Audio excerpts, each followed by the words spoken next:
इस वीडियो में integration method का यूज़ करके हम दो पैराबोला के बीच का एरिया हम फाइंड करना देखेंगे। तो यहाँ पे जो क्वेश्चन है, find the area of the field enclose between two curves. एक कर्व है x square equal to 4y, दूसरा कर्व है Y square equal to 4x। इनके बीच का एरिया हमें इंटीग्रेशन मेथड का यूज़ करके फाइंड करना है। तो यहाँ मैं पहले कुछ जानकारी दे दूँ कि Y square equal to 4ax ये एक पैराबोला का इक्वेशन है। जो पैराबोला इस तरफ एक्स एक्सिस में इस तरह से रहता है, ये इस पैराबोला का इक्वेशन है। वैसे ही x square equal to 4ay ये उस पैराबोला का इक्वेशन है जो ऐसा होता है। तो ध्यान दें हमारे पास जो पैराबोला है एक x square equal to 4y है, मतलब a की वैल्यू 1 है। तो यहाँ given parabola x square equal to 4y, या इसको ऐसे लिख सकते हैं y equal to x square upon 4। And जो दूसरा पैराबोला है y square equal to 4x, तो y square equal to 4x, इसमें स्क्वायर को हटाएंगे तो y equal to under root हो जाएगा और रूट से 2 बाहर आ जाएगा, 2 रूट x। तो ये जब स्क्वायर हटेगा तो y equal to 2 root x। ठीक, अब इन दोनों इक्वेशन को हम रफ में सॉल्व करेंगे। ये हो गया इक्वेशन 1, ये हो गया equation 2। Solve equation 1 and 2। Solve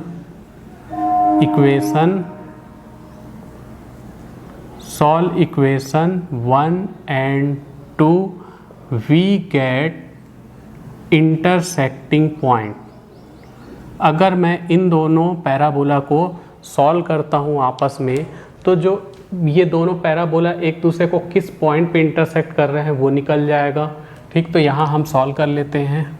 तो ये दोनों पैराबोला को जो सॉल्व करने का प्रोसेस है वो तुम रफ में भी कर सकते हो और इधर फेयर में भी कर सकते हो, तुम्हारी मर्जी है। तो इक्वेशन जो 1 है और 2 है, ध्यान से देखें। इक्वेशन 2 को लेते हैं हम, तो Y square equal to 4x है, ये इक्वेशन 2 है, देख सकते हैं। अब इस y के जगह इक्वेशन 1 से एक्स स्क्वायर अपॉन 4 रख देंगे, तो इस y के जगह एक्स स्क्वायर अपॉन 4 रखे, कहाँ y के जगह, लेकिन यहाँ तो y का स्क्वायर है तो यहाँ भी स्क्वायर रहेगा इक्वल टू 4x। तो जब ये 2 अंदर आएगा तो 2 इंटू 2 हो जाएगा x की पावर में 4, नीचे 4 की पावर में 2 इक्वल टू 4x। इसको उधर भेज दो तो x की पावर में 4 इक्वल टू 4 की पावर में 3 इंटू एक्स। इनको इधर ले आओ, x की पावर 4 माइनस 4 की power 3 into x equal to 0। x common निकाले तो x की पावर 3 माइनस 4 की power 3 equal to 0। Now x equal to 0 और x की पावर 3 माइनस 4 की पावर 3 इक्वल टू 0। तो x की पावर इक्वल टू 0 रहेगा ही, ये हो जाएगा x की पावर 3 इक्वल टू 4 की पावर 3 कैंसिल हो जाएगा, x इक्वल टू 4। तो x की दो वैल्यू आई, x इक्वल टू 0 और x इक्वल टू 4। इनको हम इक्वेशन 2 में पुट कर देंगे, तो फ्रॉम इक्वेशन 2 में इस वैल्यू को रखेंगे, वी गेट। तो यहाँ ध्यान दे, जब x की वैल्यू 0 है, तो x की वैल्यू 0 है तो इक्वेशन 2 में x के जगह 0 रखेंगे यहाँ, तो 0 रखे तो ये 0 हो गया, स्क्वायर हटा तो रूट 0 यानी y की वैल्यू 0 रहेगी। तो x की वैल्यू 0 चाहे यहाँ रख लो चाहे यहाँ रख लो, यहाँ भी रखोगे तो 0 ही होगा, y की वैल्यू 0। एंड जब x इक्वल टू 4 है तो y इक्वल टू हो जाएगा 2 अंडर रूट 4, तो y इक्वल टू 2 रूट 4 होता है 2, तो y की वैल्यू भी 4। तो x की वैल्यू जब 4 है तो y की वैल्यू भी 4 है, x की वैल्यू 0 है तो y की वैल्यू भी 0 है, यानी एक इंटरसेक्टिंग पॉइंट जो है वो 0 0 है और दूसरा है 4 4। तो इन दोनों इक्वेशन को हमने सॉल्व करके देखा, हमको दो इंटरसेक्टिंग पॉइंट मिल गए 0 0 4 4। अब हम इन दोनों के ग्राफ बना लेते हैं। तो जैसा कि मैंने बताया था अभी थोड़ी देर पहले कि जो x square equal to 4y है वो इस टाइप से रहता है, तो ये वाला graph x square equal to 4y हो गया, और Y square equal to 4x वाला ग्राफ ये हो गया, क्योंकि वाई स्क्वायर वाला जो ग्राफ होता है वो ऐसा होता है। तो जैसा कि x square equal to 4ay जो ग्राफ होता है वो ऐसे होता है ये वाला, और Y square equal to 4ax जो ग्राफ होता है वो ऐसा बनता है, ये पैराबोला है। तो x square equal to 4ay का स्टैंडर्ड फॉर्म ये है, वैसे ही y square equal to 4ax ये एक स्टैंडर्ड फॉर्म है, उसका ग्राफ ऐसा बनेगा। तो यहाँ पर वाई स्क्वायर इक्वल टू जो 4x है वो ये ब्लैक वाला ग्राफ है, ठीक, ब्लैक वाला पैराबोला है, और x square equal to 4y जो है वो ये वाला पैराबोला है। और ये दोनों किस पॉइंट पे इंटरसेक्ट कर रहे हैं, एक पॉइंट तो 0 0 है, दूसरा पॉइंट 4 4 है, जो कि हमने इन दोनों को सॉल्व करके निकाला है। इतना आ गया तो ये क्वेश्चन अब आसानी से बन जाएगा। तो एरिया ऑफ रिक्वायर्ड रीजन, तो हमको दोनों पैराबोला के बीच का जो एरिया था जिसको ये शेडेड किया गया, ये वाला एरिया हमें फाइंड करना है। तो एरिया ऑफ रिक्वायर्ड रीजन मतलब कि एरिया ऑफ, इस डायग्राम में OPAQO, OPAQO, और ये वाला एरिया निकलेगा कैसे, इसके लिए हम OPABO में से एरिया ऑफ OPABO में से OPABO में से OQABO माइनस कर देंगे, एरिया OQABO। देखो OPABO, इस एरिया में से ये नीचे वाला एरिया जिसको OQABO बोलेंगे उसको माइनस कर देंगे।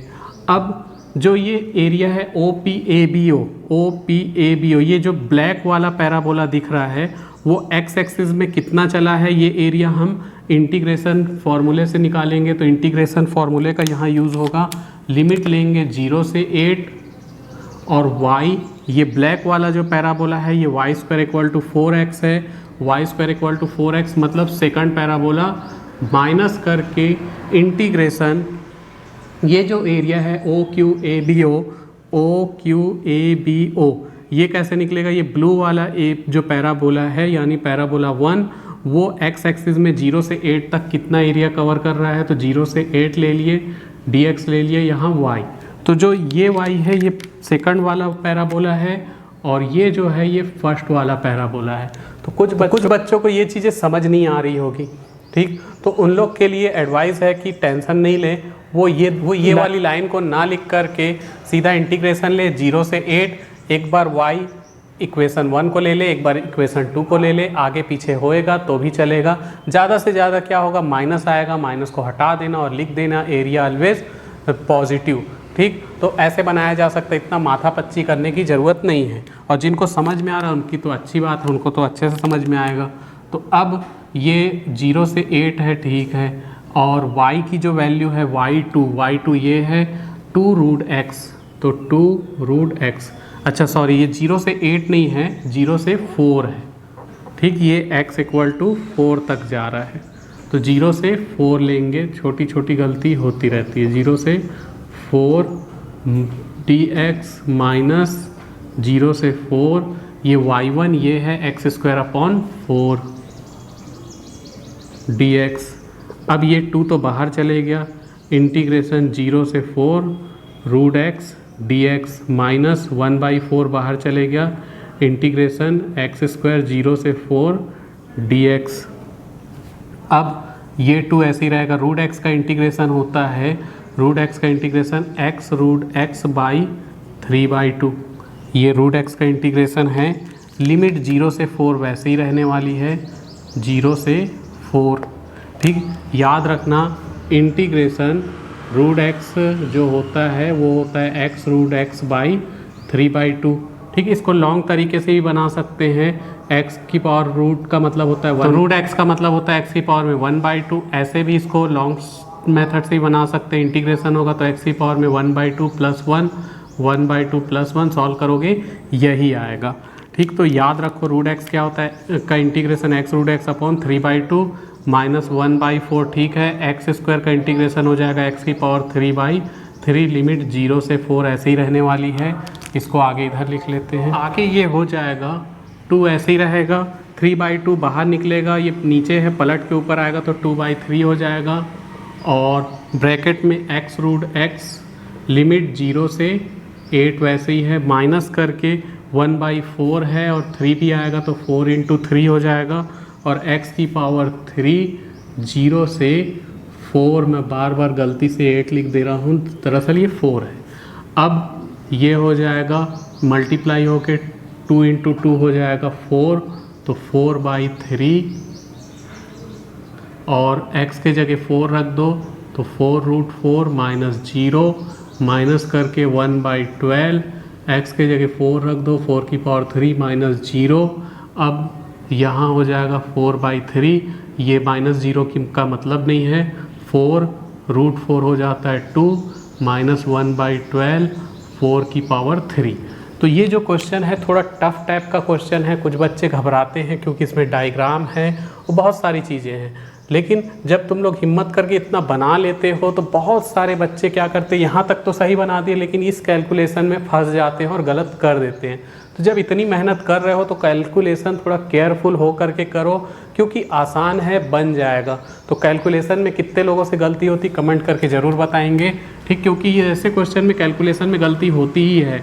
तो 4 इंटू 4 हो जाएगा 16, 16 इंटू 2 हो जाएगा 32, 32/3 माइनस 1 4 कैंसिल हो गया 4 की पावर 2, 1 4 से 12 को काटे 3, तो 3 एक बार लिख दो, 32 माइनस 16, 32 में से 16 माइनस हो जाएगा तो 16/3 स्क्वायर यूनिट। यही इस क्वेश्चन का आंसर है। इसको इस तरफ लिख लेते हैं 16/3 स्क्वायर यूनिट, क्योंकि एरिया है, एरिया में स्क्वायर लगता है। This is answer. तो इंटीग्रेशन मेथड का यूज़ करके हमने ये दो पैराबोला के बीच का एरिया फाइंड कर लिया है, नोट कर सकते हैं।